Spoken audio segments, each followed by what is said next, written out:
be available with this single modules, so that you can utilize your resources you are having in your system, and you can have a module which can do a judgmental things for your source language. Generally, you can convert from a high level to your target level language.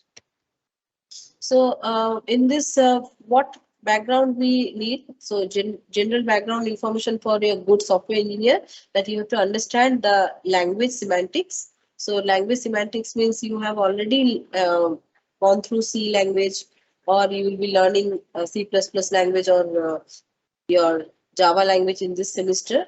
So you have to have at least understanding that how this programming language works, and in that programming languages, what are the syntaxes available. At least one knowledge of programming language is required to understand. And seeing the machine code generated for language constructs, it helps you to understand the performance issues. So this you can think that performance issues means when you are talking about C language is platform dependent, means the originator machine and the target machine where that code will be executed, that should be of same type, means across the platform it is not going to perform because it's not platform independent. But in case of Java, it is not that case. It is a platform independent language. So language construct and understanding the language's basic requirements or the boundary conditions, that will also help you to understand this subject, which is compiling. And new devices may need a device specific language. So in that case, if you are developing a compiler for suppose any new device, not only for laptops, not only for mobiles, but for some other devices also, in that also you have to understand what is the specific need of that device. So accordingly, you can develop your compiler. And for any business field also, you can utilize this domain specific concept for developing that compiler in your business domain. So that is why we should have a clear understanding about different phases which are involved in the whole compilation process. So what are the application areas? Very common area. You may require some knowledge of this compiler design when you are going to study about XML, because there you are going to generate a document, and you are going to create like a database like a thing where you have a clear semantics and syntaxes for every different types of construct you are going to store. Then if you require any domain specific, sorry, any doubt anybody is having? Anybody is having any doubt? Anybody is asking anything? No. Okay. So when you are going to implement some device specific thing, there also this compiler design concept is going to help you, because in here you will read in details every specific knowledge to that particular compiler, and its background workings, its functionalities, its output generation, and everything. Okay. So this is going to help you if you are going to develop something which is very domain specific or device specific. Okay. Next, it may help you for implementing a server also that uses certain protocols which is related to the internet, or which is related to the IMAP, which are normally used in every networking devices. So in that case also, this compiler designing concept can help you. Next, as I told you, that if you are doing some projects in NLP, which is natural language processing, for example, suppose you are doing some kind of application where the spam mails will be filtered, or you are searching some documents out of many documents, and you are comprehending out of it, or you are creating any summary out of the documents collected in social network or YouTube, such type of scenario, this NLP operations can help you. So in that case also, you should have a clear understanding about your compiler designing process. Next, if you are translating a hardware description language to the specific, and you are creating a schematic circuit out of it, so in that case, this compiler design concept can help you. In fact, you can utilize this if you are creating any automatic graph layout using graph which example is given. So in that case, yes, yes. Anybody is telling anything?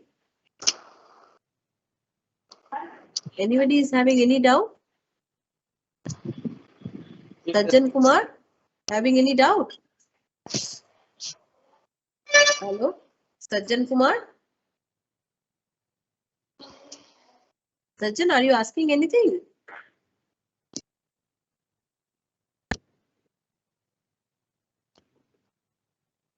If anybody is having any doubt, you can ask me. Okay. Otherwise, keep yourself mute so that every other person can also listen what I'm saying. So these are some of the application area. Program analysis is definitely one of the part, because otherwise this compiler designing will not be possible. In fact, if you want to add some extra rules to particular existing compiler, suppose in C compiler or in other types of compiler, suppose you want to contribute some more functionalities. So for implementing or for contributing more functionalities to that compiler, you have to add some rule set at the background, at the driver's level, right? So in that case also you will have to first understand that how compiler works, and whether whichever you want to add to that existing compiler, so will that be feasible for that language construct or not. Okay, so these are some of the application areas where this compiler design concept is necessary.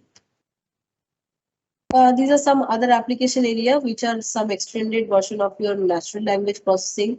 If any cross compiler you are going to create, if any other specific parser you want to create for your database application, any text editor which needs some pattern recognition programs, there also you may need this compiler design concept necessary.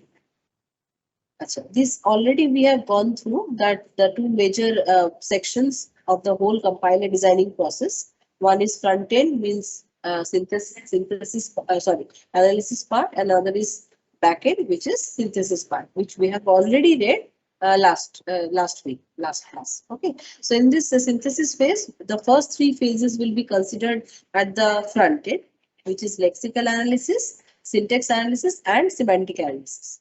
And rest other three parts, which is intermediate code generation, code optimization, target code generation, these are the part of your synthesis phase or at the backend phase. So we will read today one by one that how these different phases are going to uh, be performed one by one. Okay, so in each of these phases, definitely then there will be some output.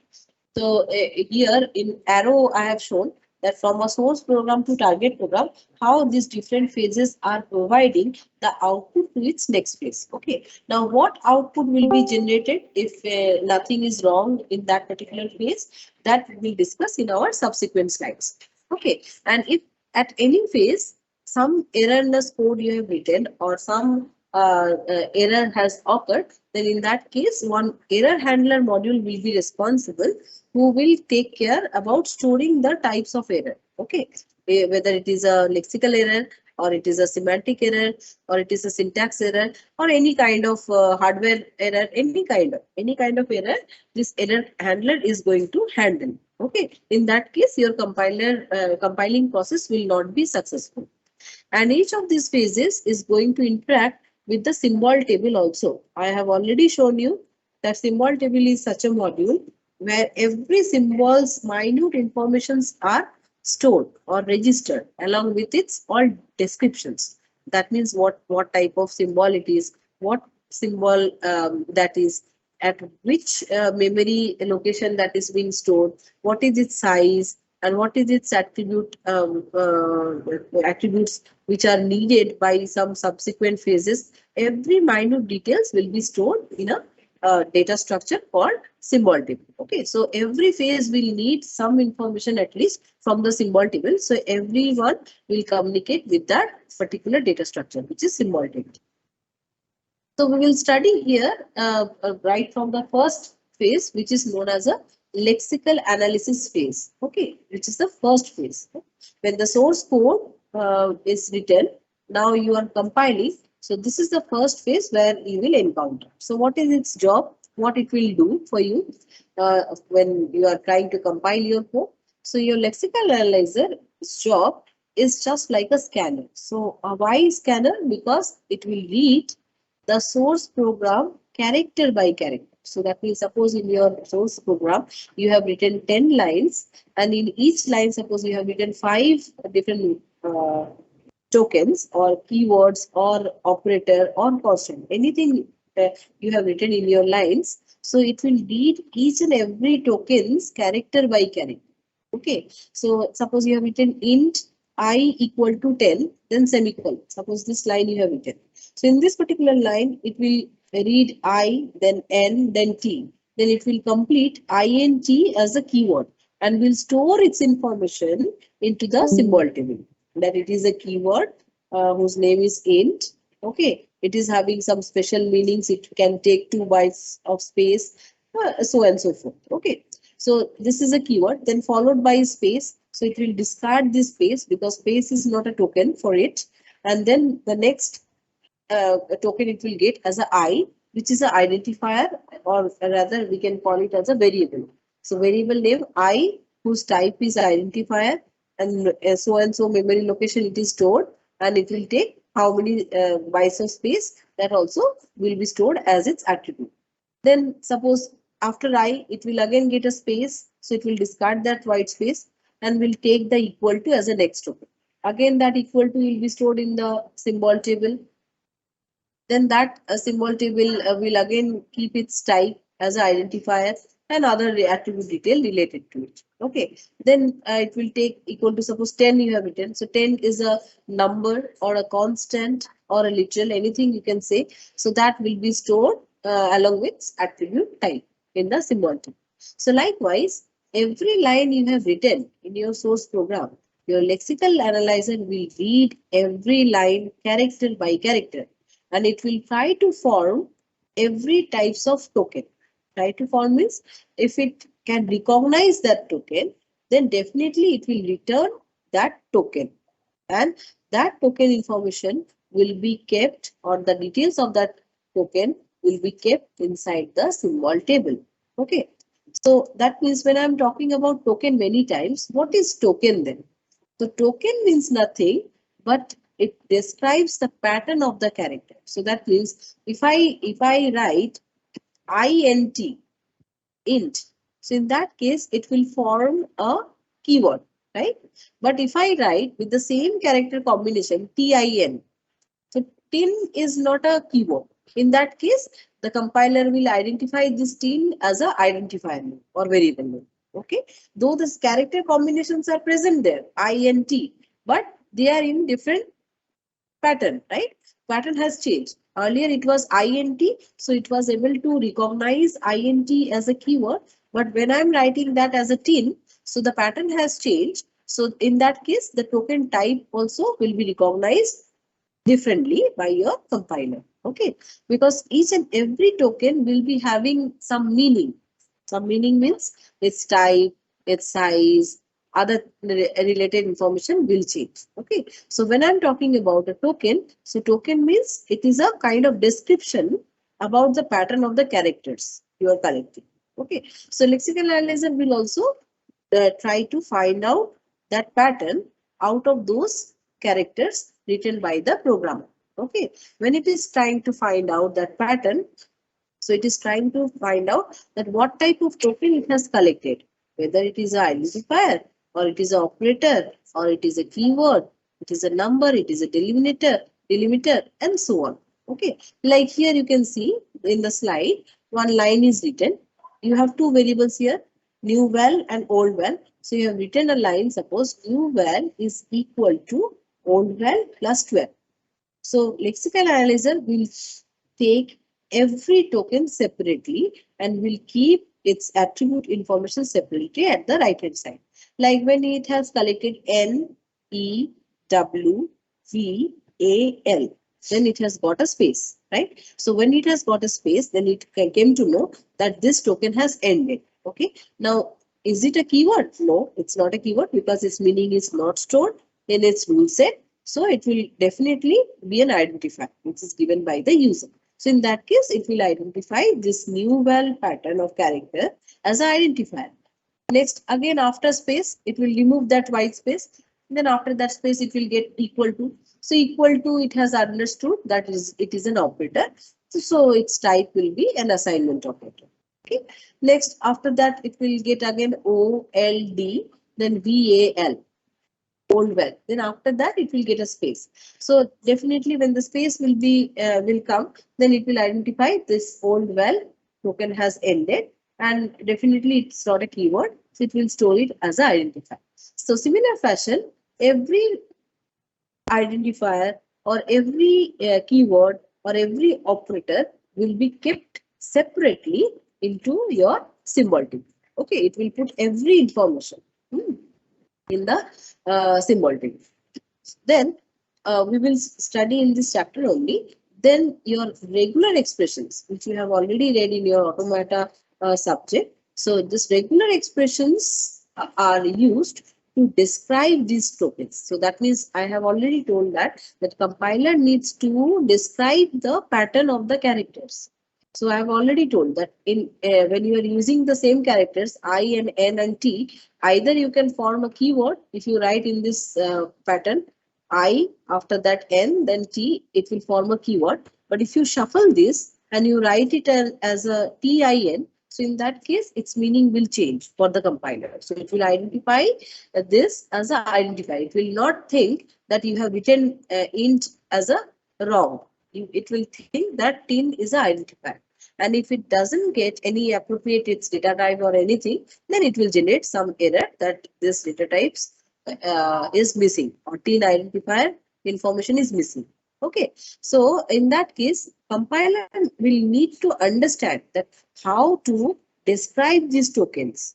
If it is a keyword, then its description will be something different. If it is a identifier, then its description will be something different. If it is an operator, then its description will be something different, and so on. So for that purpose, this lexical construct uses the concept of regular expressions, which you have already gone through in your automata subject. Okay, then you will be having some idea about finite automata. So DFA, NFA, you have already gone through. So that knowledge also you require here in this phase to understand that this finite automata will help you to look at these patterns diagrammatically. That means when you have created a pattern, suppose I, then end, then T, int you are creating. So how to jump from one phase to another phase or one state to another state to form this INT pattern. Okay, so your starting phase, it will collect the first character I, then it will go to next state, it will collect the value N, then it will go to next state, then T it will collect, and then you will get a space. So space means you have reached to the final state. So what token you have collected as a int. Okay, so if you have collected as a int by using these three states, so definitely it will be a keyword. So in your DFA or NFA, we represent these state changes. Okay, so in that state changes, we try to show that in which state your machine is right now. When it is trying to recognize a particular pattern, then in which state it is right now. Okay, so that phase hopping or phase transitions values are required so that compiler can understand or recognize every token which is being specified using your regular expressions. Okay, so we will see those things in detail. But as of now, just try to understand that you are specifying your patterns using regular expression, or you are creating your pattern, you are describing your pattern using regular expressions, and you are trying to recognize those specified patterns using DFA or NFA or finite automation system. Okay. Now, when these patterns are being easily identified by your lexical analyzer, and lexical analyzer has segregated every token, so it has a stream of tokens with it. So these stream of tokens will be the output of your lexical analysis phase, and that will be passed on to its next phase called syntax analysis phase. Okay. So now the every tokens it has got from its previous phase, this syntax analysis phase or parser, this phase is called also parser. This parser tries to analyze the tokens collected from the previous phase. How it analyzes? It tries to create a tree-like structure out of these tokens. Okay. Now, if this tree creation is completed, whatever lines user have written, from that line, if it can easily complete a tree, then it says that there is no any syntax error, and it passes its output, that means it passes its syntax tree to its next level. Otherwise, it generates an error. If that tree creation is incomplete, in that case, it generates an error. So when it tries to create a tree, then how it comes to know that who will be its root node, who will be its child node, who will be intermediate node, who will be at the lowermost level or intermediate level, how it comes to know? So for that, you write a rule set or production rules. Like in your grammar, context-free grammar, you used to write no production rules, and depending on the rules you use to generate the output or generate the input stream, right? So in the same fashion, you think that whatever line user has written, that is the output it has generated. Now the outputs will appear at the leaf node of your tree construct. So in this tree, just read the leaf nodes from left to right. So what line you will get? You will get the line new val equal to old val plus 12. Just read the leaf nodes. Do not read the intermediate nodes. Now, how these leaf nodes are read and how this whole tree will be created, this will depend that how you have written in your rule set. So how to write the rule set and everything I will show you. But as of now, just come to know that in this phase, the parser takes the help of this grammar, because for understanding any language, suppose I am talking in Hindi, मैं हिंदी में बात करूँ, so Hindi language मैं जब एक sentence बोल रही हूँ तभी आपको समझ में आएगा अगर मैं हिंदी के proper grammar को follow करते हुए अपना line का construction करूँ. अगर मैं ऐसा लाइन आपको बताती हूँ जिसमें हिंदी शब्द तो है लेकिन उनको मैं जम्बल अप करके आपको बोल दूँ, तो कभी भी आपको उस सेंटेंस का मीनिंग समझ में नहीं आएगा.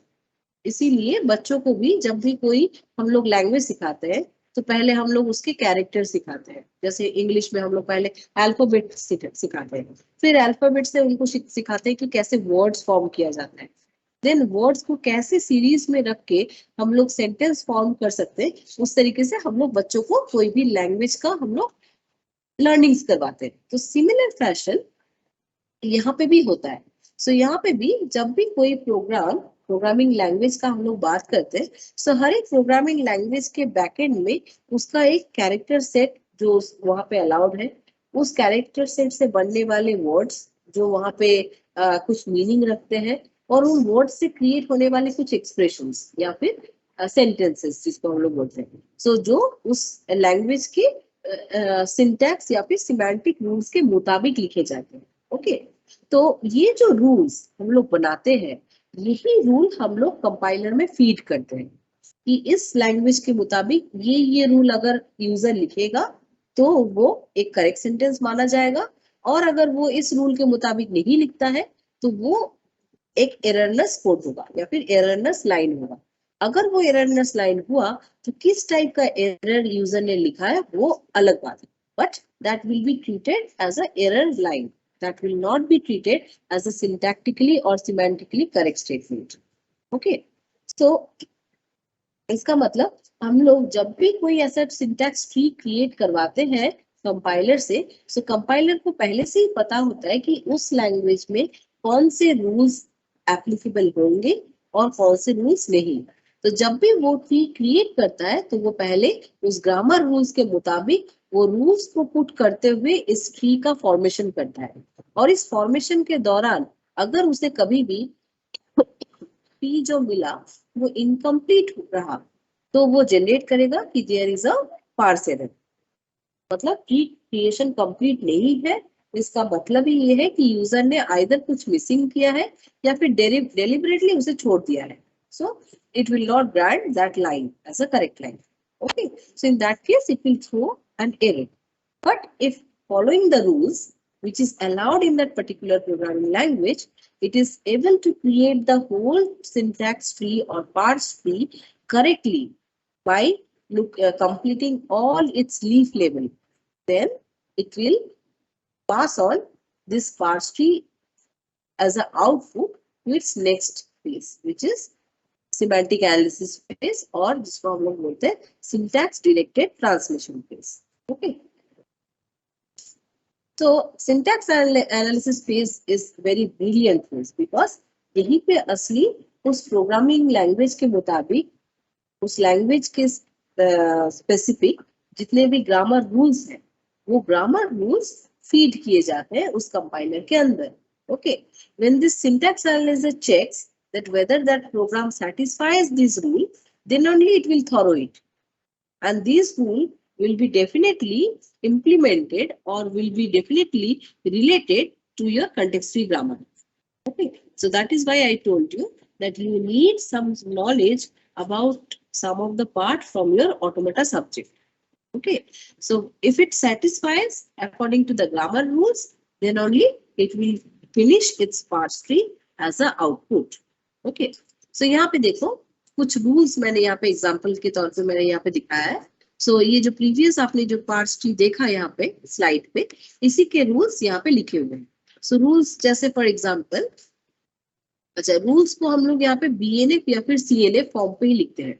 सो ये Chomsky normal form, Bacchus normal form already आपने ऑटोमेटा में पढ़ा है, तो यहाँ पे भी ये नॉलेज आपको चाहिए होगा। ओके, सो ये पोर्शंस जो मैं बता रही हूँ कि finite automata, regular expression, context free grammar, then normal forms, Chomsky normal form and Backus normal form, so these informations are necessary to understand this lexical analysis phase. So please go through your automata book and then come back at next lecture so that you can understand it better.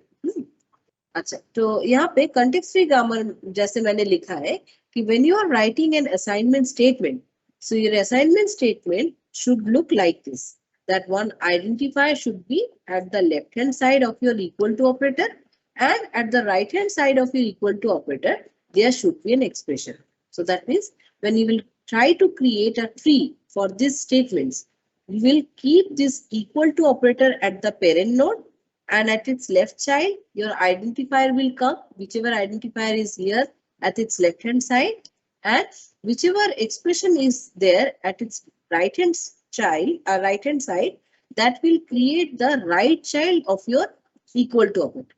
So go back here, you can see here, you can see the equal to operator is here.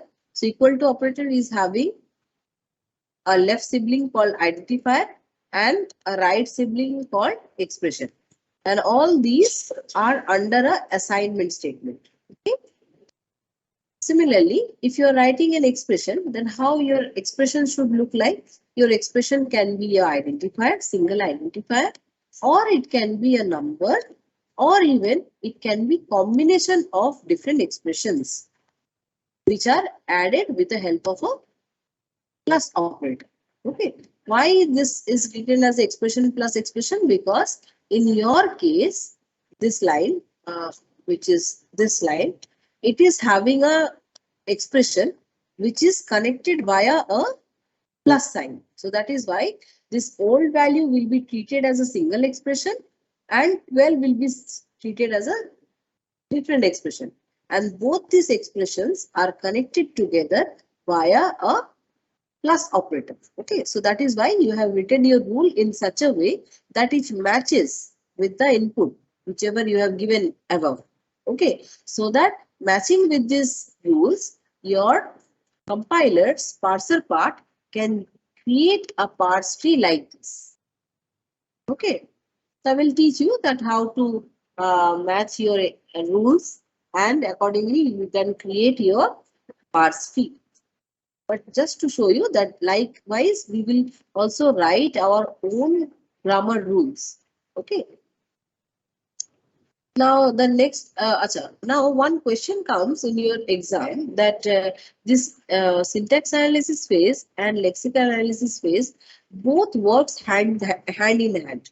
That means lexical analyzer will identify the token and it will pass on this to your syntax analysis phase. So that means whenever these streams of tokens are ready at the lexical analysis end, it will keep on giving these streams of tokens to its next phase called syntax analysis phase.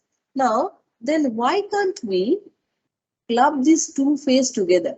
Though they work hand in hand, that means stream of token is being generated and is being passed to the syntax analysis phase. Then why don't they work together in one phase?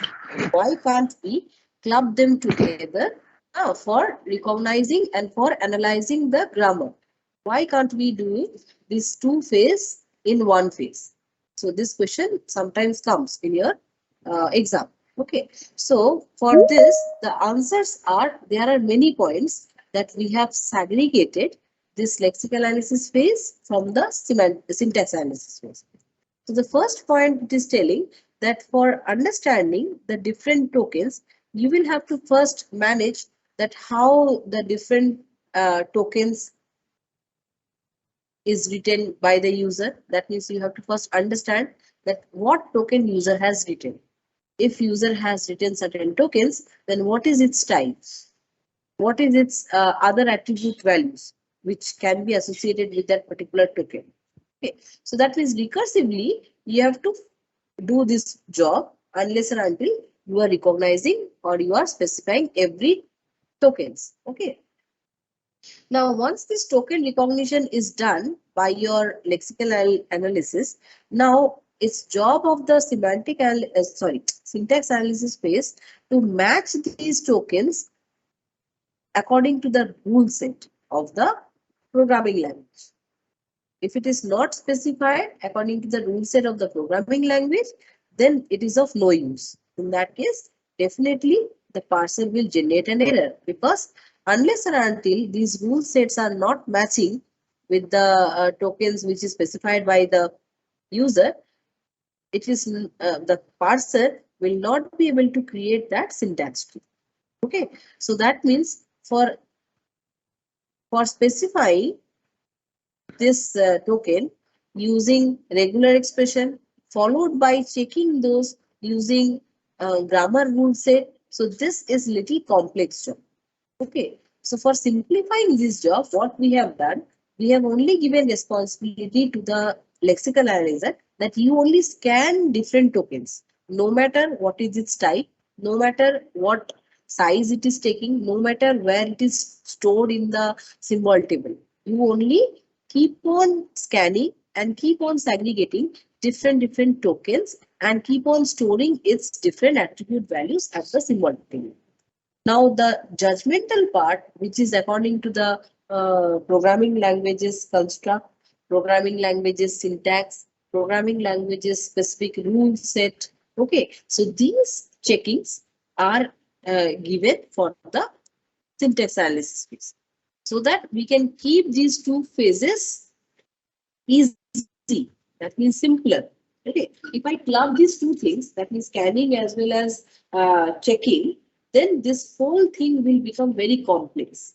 So understanding the smallest units information and understanding the language's grammar is different thing as a total. Okay, so इसलिए हमने क्या किया कि lexical analysis phase को सिर्फ कहा कि आप स्कैन करते जाओ, हर एक टोकन जो आपको मिलता जा रहा है आप उनको स्कैन करो और उनके रिलेटेड इंफॉर्मेशन को बस रख दो आप सिंबल टेबल में। उसके बाद उसके पीछे बैकग्राउंड में क्या ग्रामर रूल अप्लाई होना चाहिए, क्या प्रोडक्शन रूल उस पर एप्लीकेबल होगा, क्या वो उस प्रोग्रामिंग लैंग्वेज में जो अलाउड ग्रामर है उसके मुताबिक है या नहीं, सो एंड सो फोर्थ। ये सारे कॉम्प्लेक्स थिंग हम लोग सिंटैक्स एनालिसिस फेज को दे देते हैं। इससे क्या होता है कि जो दो फेजेस है वो इंडिपेंडेंटली काम कर पाते हैं और दोनों में कोई कॉम्प्लेक्सिटी अराइज होने का चांसेस बहुत कम होता है. Okay, so the simplifying job is being done by your lexical analysis phase, and then after that simplification, means once the tokens information are ready with the syntax analysis phase, then it is an easy job for syntax analysis phase or parser phase to match this token collected with the specified grammar. Okay, तो इसलिए syntax analysis phase को हम लोग वो recognition का responsibility देते हैं कि जो मीनिंगफुल स्ट्रक्चर या जो मीनिंगफुल टोकन कलेक्टेड हुआ वो कितना रिकॉग्नाइज किया जा रहा है और कितना रिकॉग्नाइज हम लोग कर पा रहे हैं जो रूल सेट हमारे पास ऑलरेडी अवेलेबल है उसके साथ मैच करा के. ओके, इसलिए हम लोग दो फेजेस को अलग अलग ही रखते हैं. मतलब हम लोग सोचते हैं कि दो फेज एक साथ हैंड इन हैंड काम कर रहा है, बट हम लोग कभी भी उसको कॉम्प्लेक्स नहीं करते हैं, इसलिए हम लोग उन दोनों फेज को अलग रखते हैं.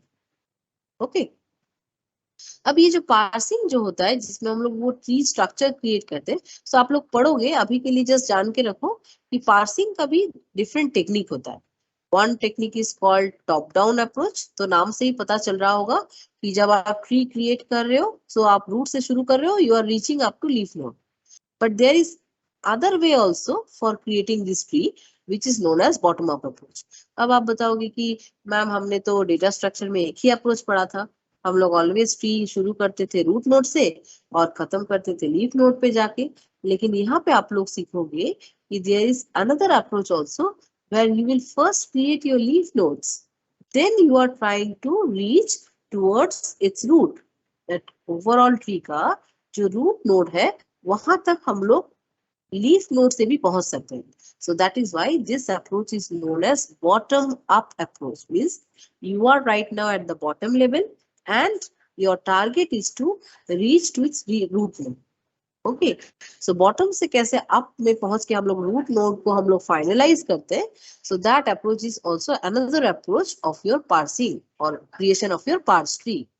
Okay, so the next phase which is semantic analysis phase या फिर जिसको हम लोग सिंटैक्स रिलेटेड ट्रांसलेशन भी कहते हैं, वहां पे हमारा ऑलमोस्ट सेम काम ही होता है, बट वहां पे हमें और कुछ सिमेंटिक रूल्स चेक करने रहते हैं. सो जो आपने ग्रामर लिखा है उसमें सारे सिमेंटिकली आपने करेक्ट लिखा है कि नहीं, वो सारे इंटीग्रेटेड किए गए कि नहीं, या फिर वो उनका कोई टाइप कन्वर्शन अभी भी बाकी है, टाइप प्रमोशन करना अभी भी बाकी है in the parse tree. So those things are resolved in case of your semantic analysis phase. इसलिए सिमेंटिक एनालिसिस फेज के एंड पे जो रिजल्ट एज आउटपुट निकलता है उसको हम लोग बोलते हैं AST, which is Abstract Syntax Tree. Okay, अच्छा, नेक्स्ट फेज होता है इंटरमीडिएट कोड जनरेशन. जो हमने IR पढ़ा था ना, जब हम लोग फ्रंट एंड और बैक एंड के बारे में डिस्कस कर रहे थे, तो हमने पढ़ा था कि बीच में IR होता है which is intermediate representation, right.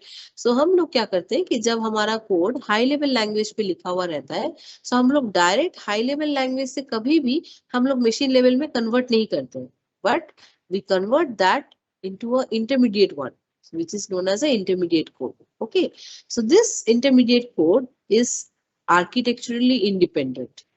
मतलब कोई भी आर्किटेक्चर आपका फॉलो कर रहे हो आप मशीन का, उसके ऊपर ये इंडिपेंडेंट होता है, मतलब डिपेंडेंट नहीं होता है.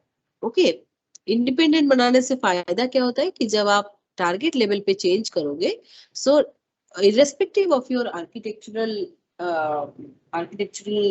issues, you will land up to the same machine code. Okay, जो भी आपके पास रिसोर्स है, जो भी आपका आर्किटेक्चर आपका मशीन फॉलो कर रहा है, irrespective of that you will land up to creation of a same object code. Okay, so that is why ये IR में change करना is that much necessary so that you can easily convert that to machine level code. So यहाँ पे आप देख रहे हो कि पहले जो लाइंस हाई लेवल कोड पे लिखा गया था उसको आपने एक इंटरमीडिएट कोड में आपने पहले जनरेट किया, इंटरमीडिएट कोड से आपने असेंबली लेवल में जनरेट किया, and then further you can utilize your registers और accumulators to generate your binary code और exe और ऑब्जेक्ट कोड यहाँ पे। उसके बाद अगर जो आपने यहाँ पे इंटरमीडिएट कोड आपने जनरेट किया था, जैसे multiply, mulch, these are called mnemonics. Okay, these are mnemonics which will show that ultimate what operation is going to perform between these two operands. So यहाँ पे operand क्या क्या है, id2, id3 and temp1. So you will multiply id2 with the id3 and will store the result into temp1, which is your temporary variable name or temporary identifier name. Then you have written add the temp1 value, whichever you have collected in that particular variable temp1, and you will store and you will take the value or number 1, and then you will add these two.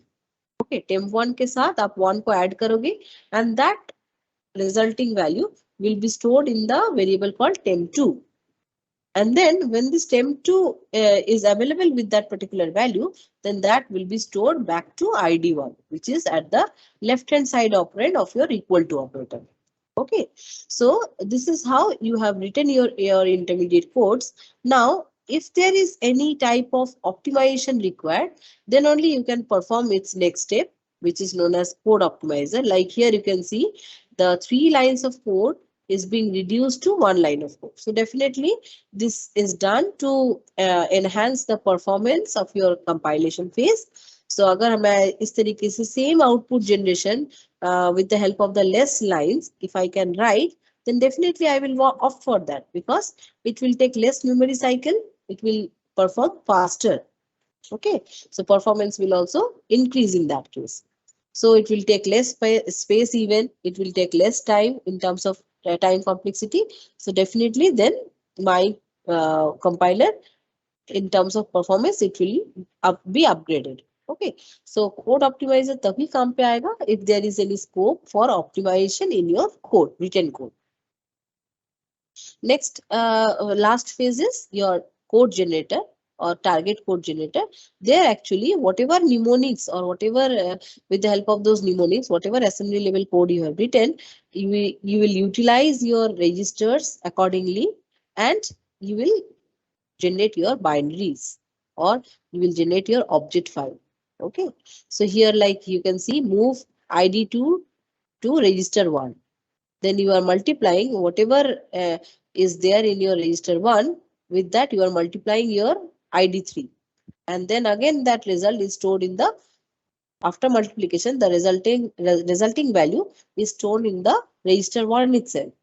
Then you are adding number 1 with the content of the register 1, then you are moving the added value which is present in the register 1 back to the identifier called id1. Okay, so likewise you utilize your registers for creating your binary code. Okay, so for taking this translator design decision or compiler design decision, what you should carefully observe, that what is your source language.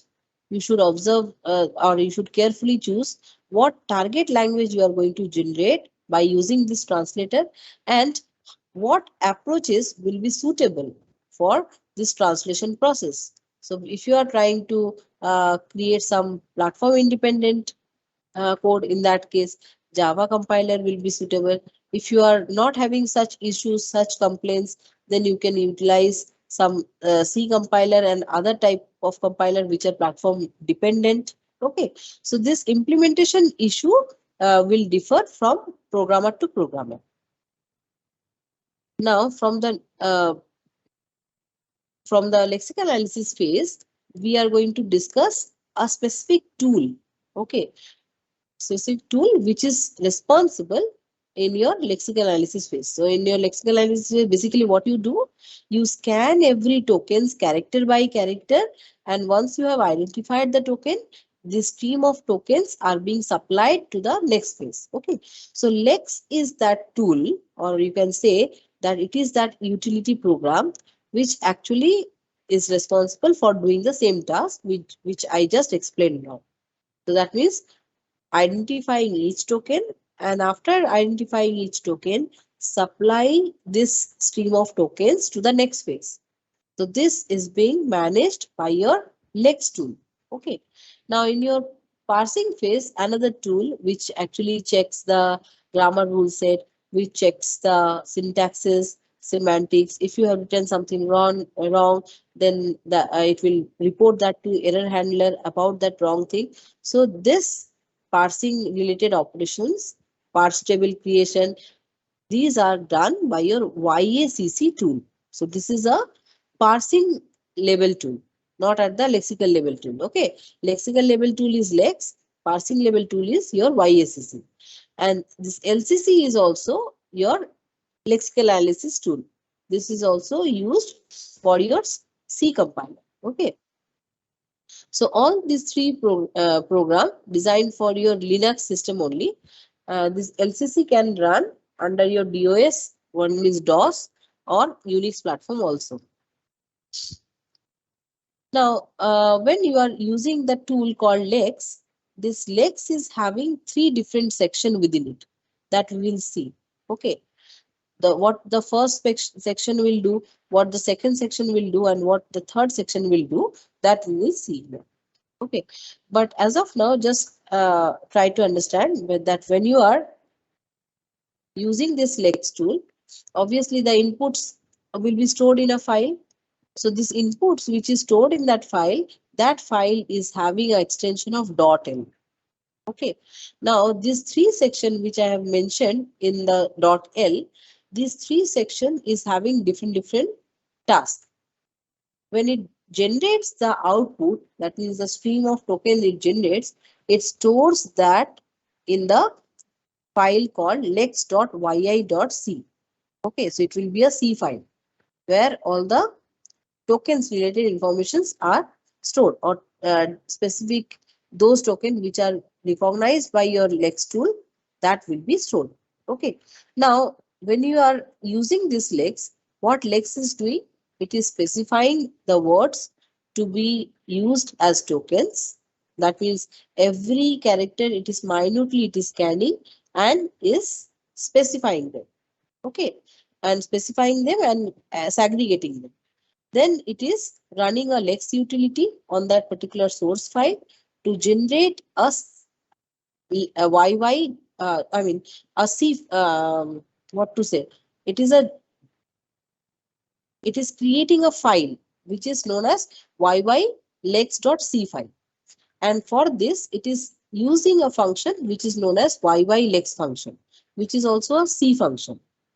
And the third section, where these global variables and everything are declared, there you can store every variable information. Like here you are utilizing one character pointer called YY text, one integer data type which is known as a YY So these are stored in your third section. So up to this portion, I am concluding my class because it's already 2 o'clock. So you are having your next class. Okay. So if you are having any doubt, then you can ask me tomorrow because your next class is started.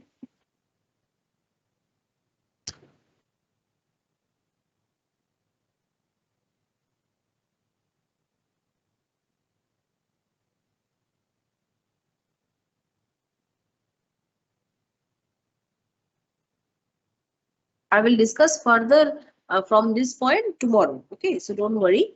If you are having doubt also, then you can ask me tomorrow because this is not yet completed. I will complete this by tomorrow. Just go to up to this part, up to this 20 number slide. Okay.